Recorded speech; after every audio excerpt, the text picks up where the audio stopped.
Tai noriu jūsų paklausti, kas yra laimingos santuokos ir gražių santykių pagrindas? Žinote... Mane daina įpareigojo, aš atsiprašau.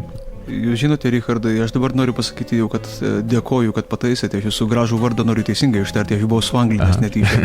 Richardai, aš noriu pasakyti jums, kad tai yra be galo sunkus dalykas. Laiminga santuoka be abejo yra didelė laimė labai. Tai yra labai didelė laimė ir ji ateina naiptol ne į kiekvieno žmogaus gyvenimą. Ir matyti reikia užsitarnauti tos laimės, kaip ir kiekvienos laimės matyti. Kaip ir draugystės, taip ir meilės matyti reikia užsitarnauti savo pastangomis. Reikia suvokti, kad lygiai taip pat kaip meilė nėra vien tik tai jaunų žmonių fatališkas žvilgsnis vienas į kitą ir aistra. Ne, meilė tai yra sunkus darbas. Tai yra žmonių santykių statyba tam tikra, tai yra žmonių santykių kūrimas. Viena klaida, bloga kokia nors diena, nesėkmingas poelgis gali labai daug ką sugadinti. Žinoma, geros poros, stiprios poros, jos išsiugdo ištisą tam tikrą saugiklių sistemą, jos moka išmintingai reguliuoti savo santykius.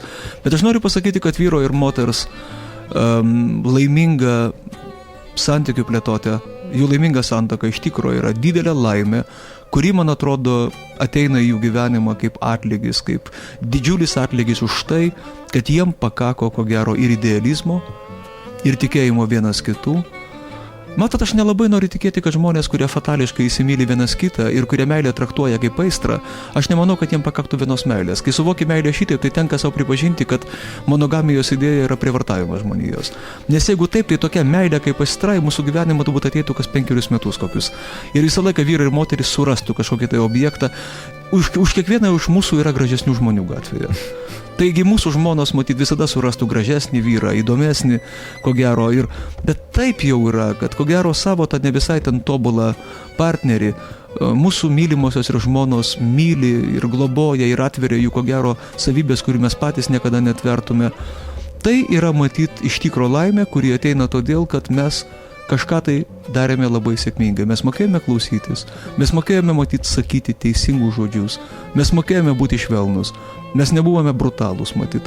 Ir tie dalykai yra be galo svarbus. Ir jeigu meilę traktuoji ne kaip aistrą, kuri cikliškai pasikartoja tavo gyvenime kas 5 ar 10 metų, bet jeigu traktuoji didžiąją meilę kaip gyvenimo dovaną, kaip likimo dovaną, ar ne, kaip ir didžiąją draugystę, tai aš turiu pasakyti, kad tam reikia dirbti.